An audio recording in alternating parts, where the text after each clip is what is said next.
ध्यान रखना, मधुमक्खियां संगठन में रहती हैं तो उनके सामने हाथी भी डरता है, हाथी भी डरता है। और शेर जब संगठन से अलग हो जाता है तो जंगली भैंसे भी उसको मार डालते हैं, कुत्ते भी नोचकर मार देते हैं।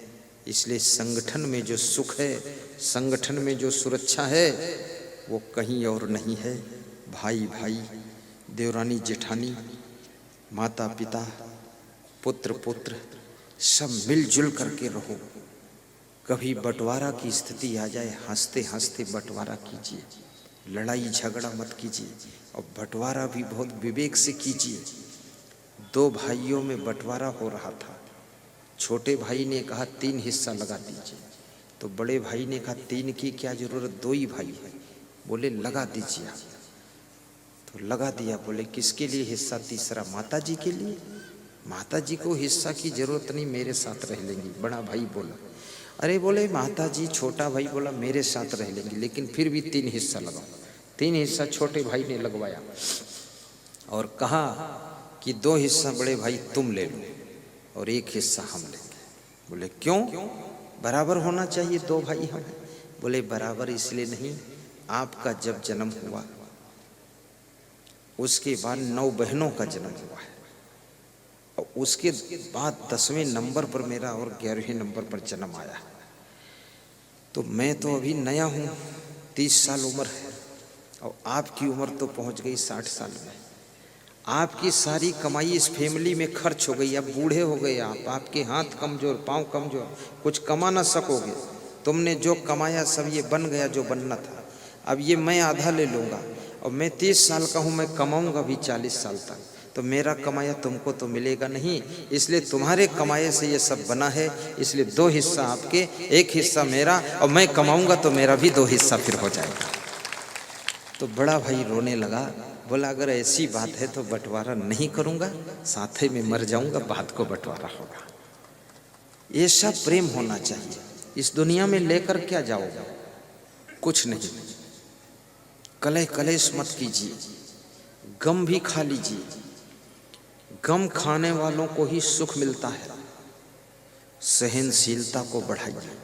इतनी ठंडी होती आप सहते हो कि नहीं, इतनी गर्मी होती आप सहते हो कि नहीं, इतने कीचड़ मच्छर कीड़े मकोड़े होते सहते हो कि नहीं, और इतना सड़कों में गड्ढे हैं उनको सहते हो कि नहीं, बिजली कट जाती तो सहते हो कि नहीं, नगर पालिका की टोटी में पानी किसी किसी रोज देर में आता सहते हो कि नहीं। तो ये सब सह लेते हो, तो कभी कभी अपने घर में भी किसी से भूल चूक हो जाए तो उसको भी थोड़ा सह लेना, और भूल करने वाले अगले दिन भूल मिटा देना।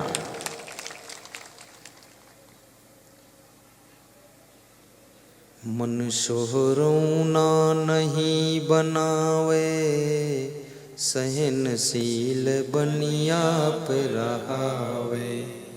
मन संकल्प करे नहीं पूरा, जान के बंध तजैते ही सूरा। मन में सहनशीलता हो, गंभीरता हो। तो तुलसीदास कहते हैं मानुष तन सद्गुरु मिलब। मनुष्य शरीर का मिलना कठिन है, अगर मिल भी जाए तो मनुष्य जैसी जिंदगी जीना कठिन है, क्योंकि मनुष्य के रूप में कितने लोग जानवरों जैसी जिंदगी जी रहे हैं। जिसको चाणक्य कहते हैं कि ये साम न विद्या न तपो न दानम न चाप शीलम गुणो न धर्मा ते मृत्यु लोके भूई भार भूता मनुष्य रूपेण मृगाश्चरन्ति। चाणक्य कहते हैं जिसके पास विद्या नहीं, तप नहीं, धर्म नहीं, गुण नहीं, कला नहीं, प्रेम नहीं, वो व्यक्ति तो बिना सींग पूंछ का जानवर है, धरती का भार है। गुणवान बन करके जियो, धर्म का भी पालन करो, नाना प्रकार की विद्याएं भी सीखो, अपने मन को इधर उधर मत भटकाओ। जब समय मिले तो अपनी योग्यता को बढ़ाओ, मनोरंजन में भी समय मत गंवाओ। आपके देश के जो प्रधानमंत्री हैं नरेंद्र मोदी साहब, आज भी वे कहीं जाते हैं तो 2-4 पुस्तकें लेकर जाते हैं और उन पुस्तकों को वहाँ जो भी समय मिलता, घंटा आधा घंटा, तो पढ़ते, अध्ययन करते। हर व्यक्ति को स्वाध्याय करना चाहिए, अध्ययन करना चाहिए। ये स्वाध्याय एक ऐसी चीज है जो आपको अंदर अंदर स्वयं सुधार देता है, उसका नाम स्वाध्याय है। बिना बेंत मारे, बिना डंडा मारे आपका सुधार करता है। एक बालक यहाँ पुस्तक की दुकान से भजनावली नाम की पुस्तक को लेकर अपने घर गया। उसने पढ़ा और खाट पे डाल दिया। उसका पिता आया, उस खाट पे आराम करने लगा तो देखा पुस्तक पड़ी है, उसको खोलकर पढ़ा। वो मीट और ड्रिंक लेता था उसका बाप। तो उसने पढ़ा तो खोला तो वो शब्द निकला कि जिसके दिल में दया का खजाना नहीं, राम का नाम लेने से क्या फायदा। और दान का हाथ आगे बढ़ाया नहीं, खाली माला हिलाने से क्या फायदा। और जिसको मतलब है बस अपने आराम से, दूसरों की मुसीबत से क्या वास्ता। और जिसने माता पिता की ना सेवा किया, उसको गंगा नहाने से क्या फायदा। ये पढ़ा। फिर पढ़ा कि देख तूने जो बच्चे हैं पैदा किए, उनकी शिक्षा भी पूरी करा ना सका। सभ्यता तुमने उनको सिखाई नहीं, खाली पापा कहाने से क्या फायदा। ये पढ़ करके उसको इतना संकल्प हुआ कि मांस, मछली, अंडा, शराब सब छोड़ दिया और मेरे पास आया आश्रम में और मुझे बुलाकर अपने घर ले गया, प्रोग्राम कराया और गुरु मंत्र लिया। तो हमने कहा परिवर्तन हुआ कहाँ से? बोले किताब से हो गया, बाकी प्रवचन तो बाद को सुनो। इसलिए अपने दामाद को भी धार्मिक ग्रंथ दीजिए, छोटी छोटी ज्ञान की किताबें दीजिए। एक सेंटेंस आपके दामाद को बदल सकता है, एक वाक्य तुम्हारे पुत्र का परिवर्तन कर सकता है, एक ज्ञान की बात तुम्हारे पति में परिवर्तन ला सकती है। और यहाँ सत साहित्य केंद्र आया है, वहाँ पर ऐसी ऐसी छोटी छोटी तमाम सी पुस्तकें मिलती हैं जिनको पढ़ने से भी आत्म सुधार होगा। अभी मैं यहाँ आया हूँ, कम से कम 30 किलो किताबें लाया अपने पढ़ने के लिए। और मेरे बिस्तर पर सिरहाने भी किताब रहती है, मेरी गाड़ी में भी किताब रहती है, और गाड़ी में जब पीछे बैठता हूँ वहाँ भी एक किताब रहती है, और मेरी झोली में भी एक रखता हूँ मैं, थैली में, सब जगह ज्यों ही टाइम पाया तुरंत। अभी यहाँ आने वाला था तो एक वाक्य मुझे भूल रहा था शास्त्र का, फट से खोला उसको, देखा ये क्या लिखा है। गुरु मोहि दान अभय दई डारो, तन की फिक्र न मन की ममता, धन की आह निखारो, धन की फिक्र न तन की ममता, ऐसा वाक्य था। और रोटी क्यों जली? क्योंकि पलटी नहीं गई। घोड़ा क्यों अड़ा? क्योंकि फेरा नहीं गया। और विद्या क्यों भूली? क्योंकि रिवीजन नहीं की गई। जिस विद्या को रिवीजन नहीं करोगे फिर देखोगे नहीं, विद्या भूल जाएगी, आपको सब श्लोक भूल जाएंगे। इसलिए बार बार अध्ययन कीजिए और अपने घर में सुबह शाम प्रवचन साउंड में बजाकर सुनना चाहिए, मधुर मधुर आवाज में। गुजरात में शांति क्यों है? गुजरात में उन्नति क्यों है? क्योंकि गुजरात के लोग जब भी समय मिलता है उनके ड्राइंग रूम में बहुत सुंदर साउंड सिस्टम लगा रहता है। प्रवचन बजा देते हैं, सुनते रहते, भजन सुनते रहते हैं, प्रपंच की बातें बहुत कम करते हो। इसलिए गुजरात के लोगों को देखोगे तुम। मैं 2 राजस्थान के व्यक्तियों को गुजरात ले गया, भी प्रोग्राम था मेरा बहुत बड़ा वहाँ। तो वहाँ उन्होंने देखा तो दंग रह गए। बोले गुजरात में तो एक कटोरी और गिलास भी इधर उधर पड़ा नहीं मिलता किसी के घर में, सब पहुँच के और लाइन से लगा के रखते हैं। रजाई गद्दे इधर उधर उलझे पुलझे नहीं मिलेंगे, वो सब सेटिंग से बक्से के अंदर रखते हो, सब पैक रखते बंद, ऐसा नहीं चूहा काट दे। तुमने कहा तुम्हारे यहाँ? बोले हमारे यहाँ तो सब उल्लुल जुल्लुल पड़ा रहते।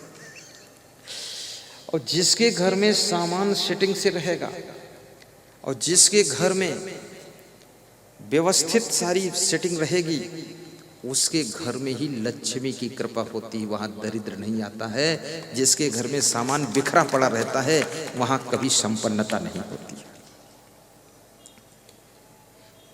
इसलिए सबकी जिम्मेदारी है सामान संभाल कर रखो। ऐसा नहीं कि गिलास ठीक से रखा है, तुमने उठाकर पानी पिया और नाली पे डाल दिया, तो इतना कौन संभालेगा? वो आपकी जिम्मेदारी है। उठा के उसको यथास्थान पहुंचाइए धो करके। और कई प्रदेशों के लोग तो ऐसे हैं, सामान को प्रयोग करना जानते हैं, दोबारा वहां रखना जानते ही नहीं, फिर वहीं डाल देंगे, झाड़ू लगाएंगे, द्वार पर फेंक देंगे। और कितने घरों में तो सामान सब ऐसा फैला पड़ा रहता है कि रात में निकलो तो हंसिया, खुरपा, कोदाल में पांव कट जाएगा आपका। हाँ, कहीं तसला पड़ा है, कहीं थाली पड़ी है, कहीं भगौना पड़ा हुआ है, कहीं कुकर का ढकना पड़ा है। पूरा ऐसे जैसे खेत में गेहूं बोया, ऐसे घर में सामान बो दिया है, सब बिखरा दिया। उसको संभाल के रखो, सेटिंग से रखो। और एक आदमी की रखने से नहीं होगा, घर के हर व्यक्ति को अलर्ट होना चाहिए।